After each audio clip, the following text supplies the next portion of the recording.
So, one rider here, and something that made me think is that today is September 11th.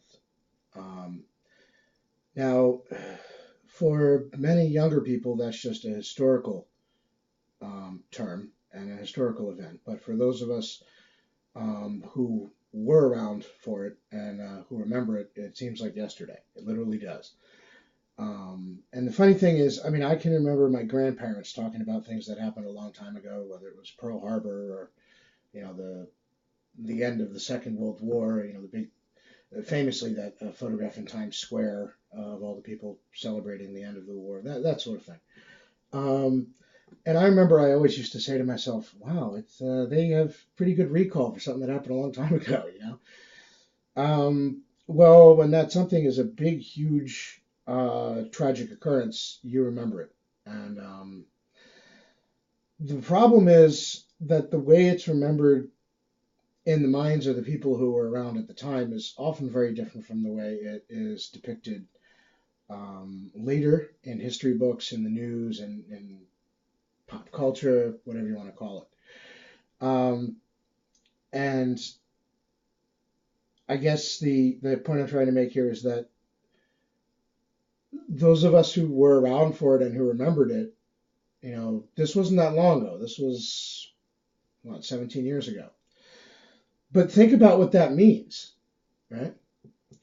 17 years ago means that the young people currently in high school, the ones that are going to be graduating and voting for the first time and doing all sorts of stuff as they transition into adulthood, literally were not born yet when this happened. Now, there's a lot to be said about September 11th, and I'm going to obviously, that there were a lot of people who were killed. There were a tremendously large number of people who were injured, and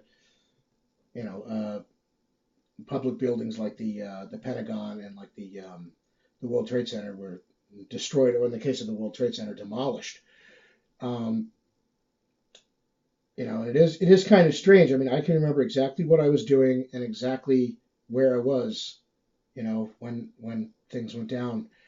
And I even remember I wasn't comfortable trying to drive home because, I was so upset. I went from my college and I went to there was a local coffee shop where a lot of us hung out in my college town. I went there because that was like 5 minutes away, whereas I wasn't comfortable trying to drive all the way home. And I went inside, and I remember just randomly, it just happened this way. There was a guy sitting next to me. Uh, as all of us are watching things unfold on the TV behind the counter in like a total stupor. Like we're like, oh my God, what's happening? We're just, trying to wrap our minds around it. You know, um, the guy sitting next to me had been in the World Trade Center when it was bombed in the early 90s and had gotten another job shortly thereafterwards. And I remember him kind of looking at the TV, and he was like, that could have been me. I'm glad I'm not working there anymore. It was just a weird, you know, a weird occurrence in that sense. It's just random. I just happened to be sitting next to him. But, um, a lot of people can remember exactly what happened that day and exactly what they were doing. And I guess in a way, it does make me feel kind of like my parents and my grandparents in the sense that, you know, they've been telling me all their lives about things that happened before I was around that they can, that were big events that they can vividly remember. And I am now in a position where I can, because it's been so long. Um, and I don't really want to touch on the politics surrounding it, the war and the Islamic terrorism and all that stuff. Um, just the fact that, you know, this happened. It was a historical event, and it was major, and it changed a lot of lives for a lot of people. Most notably for the people who were killed or who survived or were injured and their families. And um, as a cyclist, one of the things that I always do is I notice bikes. When I'm out and about, I see a parked bike or whatever. It looks cool. I take note of it. And because right across from the coffee shop was the town's train station, um, every once in a while I'd walk over, on my way walking over to the coffee shop, I'd walk through the train station and I'd see all the bikes that were parked. And I kind of knew, okay, I see that bike every day. I see that bike every day. You just kind of, okay, they're commuting to New York. They ride to the train station, lock up the bike, and go into the city. And one of the things that I noticed, because the coffee shop was open late into the night, a lot of times most of the bikes would be gone. And you've got a feeling for which ones, they'd be there all the time because the person came in odd hours, and which one the person, it's like a 9 to 5 job, they're taking it home at night, so it wouldn't be there. And one of the things I noticed after 9/11 was there were a lot of bikes that didn't move. They just stayed, and they never moved again until they were eventually removed from the train station. Each one of those bikes, as far as I'm aware, represents a rider that never came home, or that was too injured to resume cycling. So, it was just a small reminder, but it's one of the things that I remember from the aftermath most vividly was,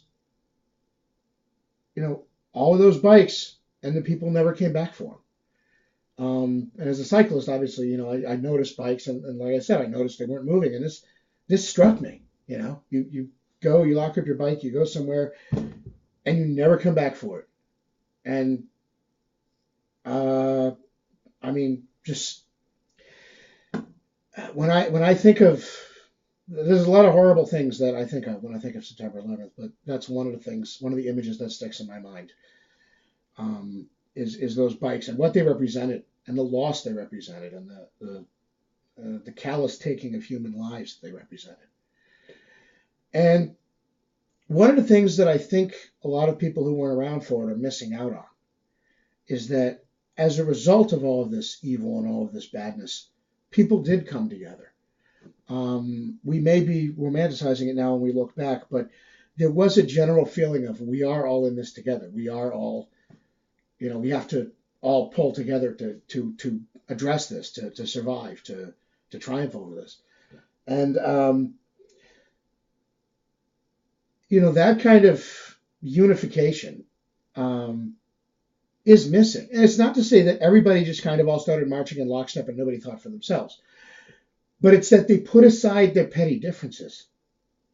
Like, look, to the terrorist who's going to crash a plane into a building or whatever, he doesn't care whether you're a Democrat or a Republican. He cares that you're an American.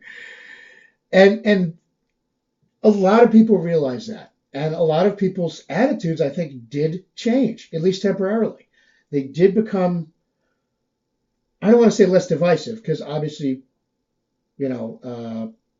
things with the Iraq War were divisive for many people. But the point is that in terms of recognizing that we're kind of all in the same boat, that was something that came out of it. And I think the fact that, if you're talking about the people now, this next generation, their earliest memory of public discourse in this country is as a divisive one. They don't have any experience of people coming together and trying to work together to deal with something, whether it's something like the Second World War, the attack on Pearl Harbor, whether it's something like September 11th, whether it's coming together after a natural disaster. Some of these people might not even remember Hurricane Sandy if they're young enough.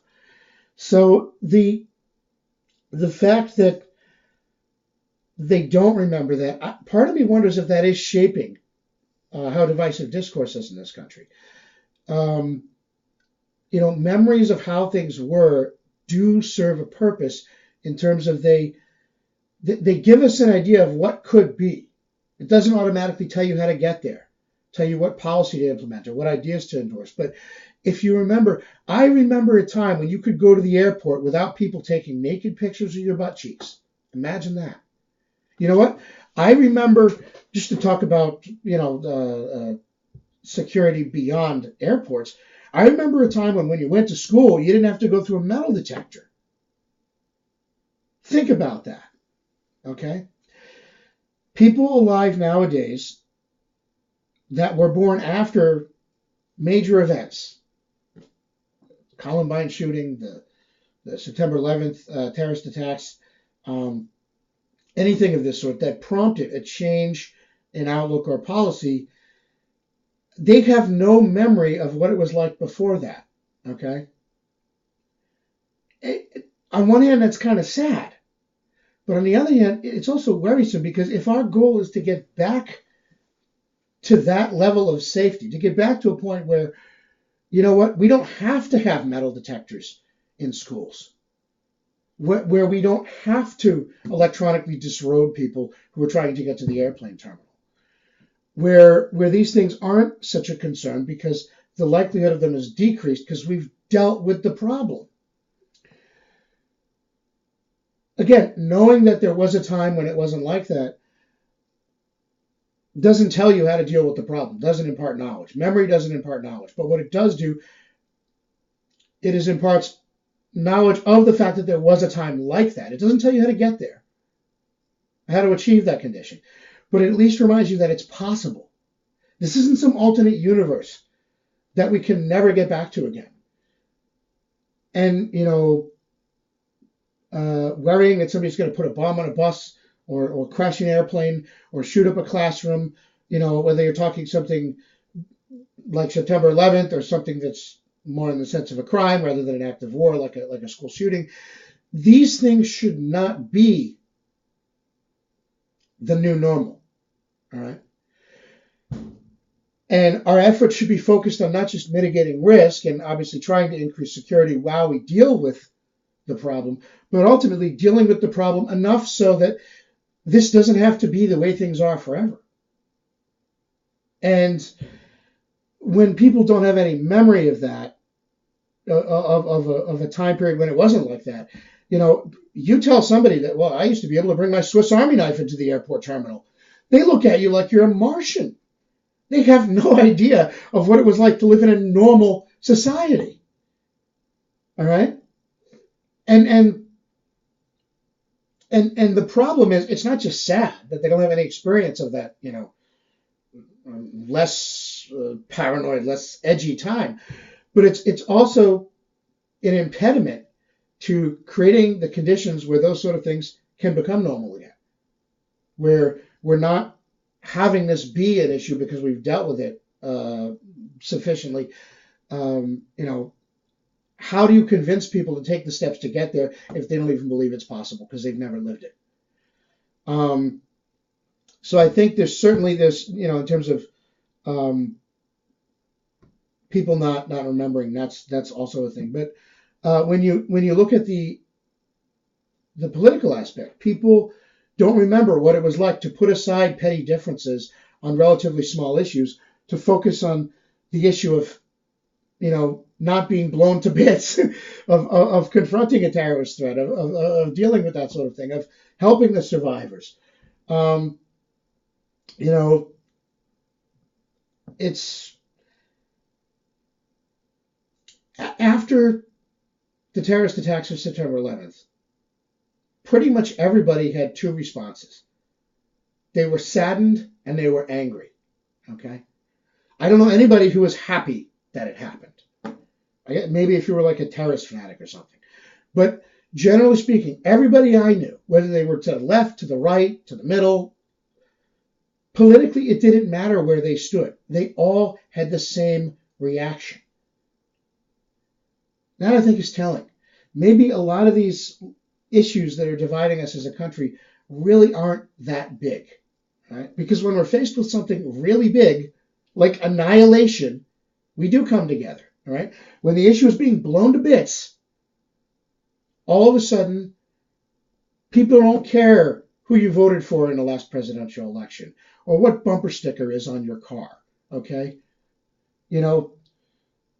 When people lined up to give blood to help the wounded and injured, did they care whether that blood was going to a Democrat or a Republican? Was that even an issue?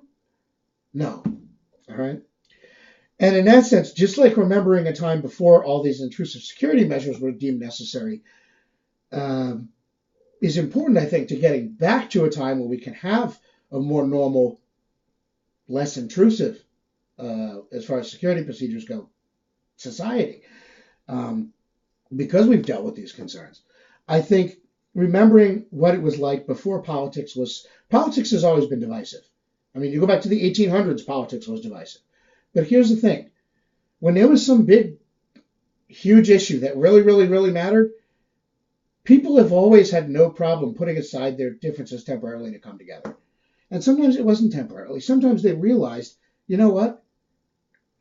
That thing that I was so worked up about, that really doesn't matter in the big scheme of things. Or maybe the other guy's right, or, whatever. But the point is that people nowadays don't remember that. And I wonder if, in addition to the sort of bubble effect of social media where, you're only hanging out with like-minded people, and the fracturing of the legacy, as they call it, or mainstream media, where, everybody's got an agenda, whether it's Fox News or CNN or whatever. So they do sort of pander to an ideological bent. I have to wonder if even more than that, there's this, as an underlying thing, people don't remember what it was like to not have things so divisive. Or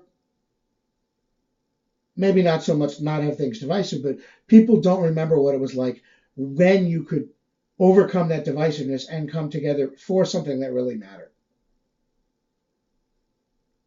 And, I don't have the answers to these things. How do we solve some of these problems in society? How do we, make it so that terrorism isn't an issue anymore, so that we don't have to disrobe ourselves at the airport? How do we get to a point where mass shootings are not such a concern that, people don't have to go through a metal detector like hardened felons entering a cell block to go to school? How do we solve these things?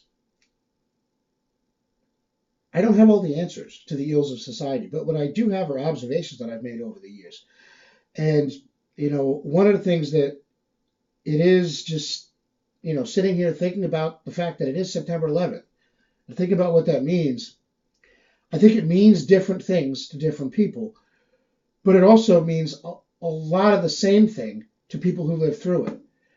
And, I think one of the things that was telling is after about a year or two, you started to see news reports where people were basically saying, we don't want to hear about 9/11 anymore. We don't want to hear about September 11th anymore. We're sick of hearing about it. And part of me wonders if that's because they wanted to get back to divisive politics as usual. Remember, Bush was president, and there's a lot of people who didn't like him, and there were the protests and all of that. Not dissimilar in some way to what's going on now with our current president, actually.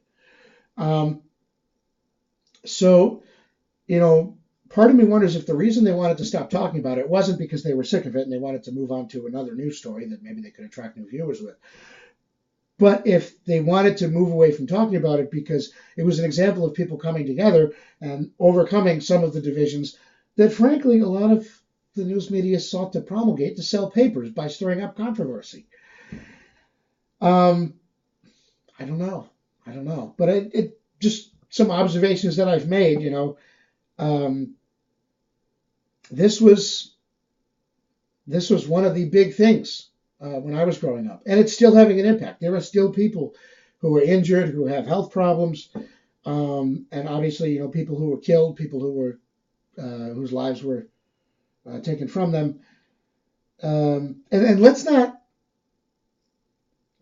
talk about this in terms of euphemism. I mean, this was horrible, violent, bloody death. Okay. This was people falling to their deaths, being burned alive, being crushed to death. This was, if you really think about it too much, it'll give you nightmares, which may be why a lot of people don't want to think about it too much. But part of me wonders also if, again, just like they don't want to focus on people coming together because, well, then they won't be able to sell their divisive politics, because if people remember what it was like when they could overcome those, maybe they also don't want to focus too much on the horrible graphic details of what actually happened, because then it might make people really think about confronting the threat of terrorism rather than just voicing platitudes. Like, I mean, at some point, when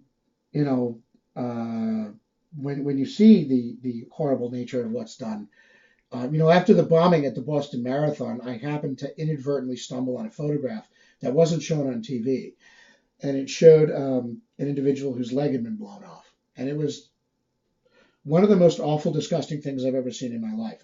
Part of me wishes I didn't see it. But part of me, in a way, is glad I saw it, because that's the truth of what this terrorism threat stands for.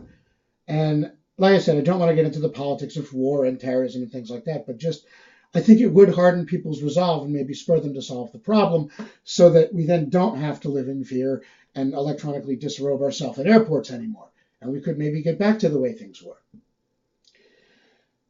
But anyway, those are some of my thoughts on the fact that it is, in fact, September 11th. And just keep in mind that, for you, this may be something you read about in a history book. For the rest of us, it's as near as the time we close our eyes and go to sleep at night, because we'll never forget it. Lone Rider out.